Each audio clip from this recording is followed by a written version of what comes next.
오늘은 선한 길로 인도하시는 하나님이라는 제목으로 함께 말씀을 나눠보고자 합니다. 아브라함 때에 큰 흉년이 들었던 것처럼 이삭 때에도 흉년이 듭니다. 그로 인해 하나님은 아브라함에게 주신 약속을 이삭에게 똑같이 상기시켜 주십니다.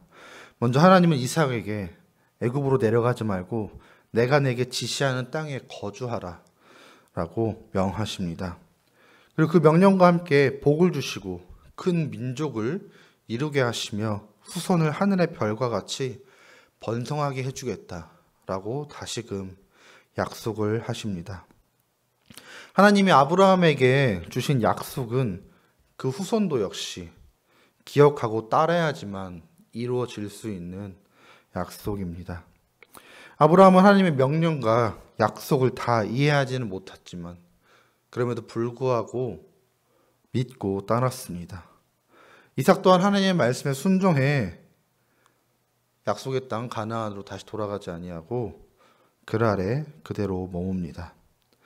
그런데 하나님의 말씀에 순종한 이삭에게 그럼 하나님의 명령에 복종하였으니 이제 복이 넘쳐야 되는데 복이 다가오지 않고 위기가 다가옵니다.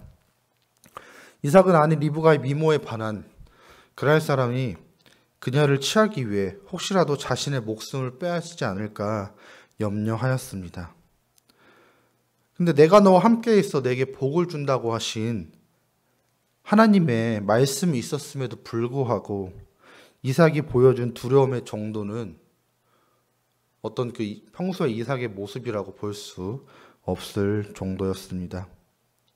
사람과 자신이 처한 환경을 바라보며 그것을 점점점 더 키워가며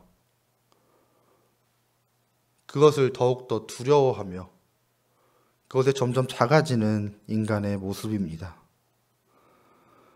그리고 그것은 아무리 신앙인이라 할지라도 우리들을 실족하게 만들 것입니다.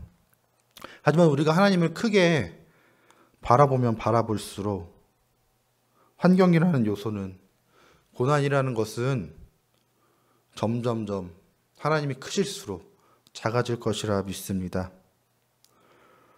그렇기에 우리는 나를 둘러싼 환경이나 내가 힘듦을 키워보는 것이 아니라 주님을 크게 봄으로 말미암아 주님을 의지해야 하는 것입니다.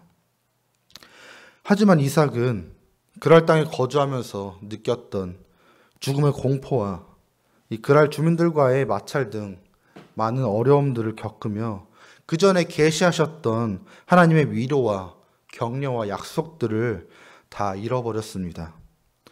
이삭이 하나님의 도우심을 먼저 간구하며 그 어려움을 위하여 기도하였다라는 내용은 본문에 전혀 나오고 있지 않습니다. 그러다 급기야는 그 상황을 모면하기 위하여서 자신의 아내가 아니라는 거짓말을 하다가 이방 사람인 아비멜렉에게까지 다가가게 되어 책망받는 사태에 이르게 됩니다. 하나님의 복을 약속받은 자의 모습이 아니라 너무나도 추한 모습입니다. 하지만 하나님께서는 여전히 이삭을 사랑하셨고 하나님께서는 아비멜렉을 통해 이삭 부부를 위한 선한 길을 열어주셨습니다.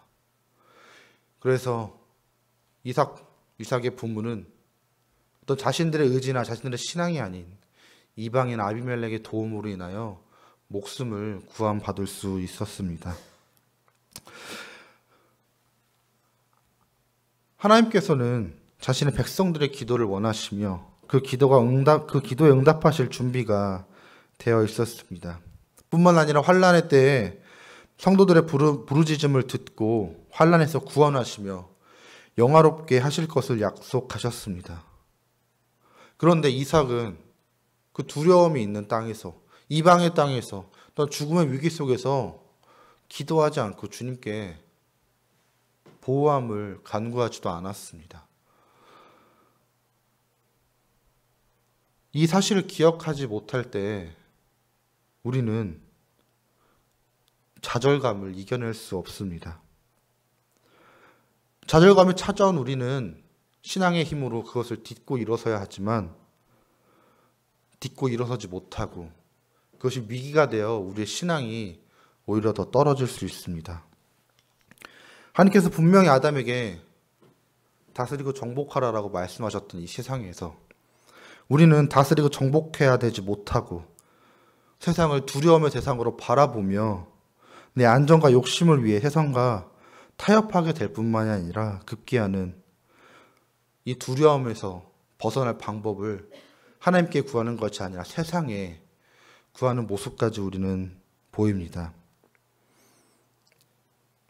세상에 대한 두려움보다는 우리가 세상보다 더 크신 하나님을 바라봐야 될 줄 믿습니다.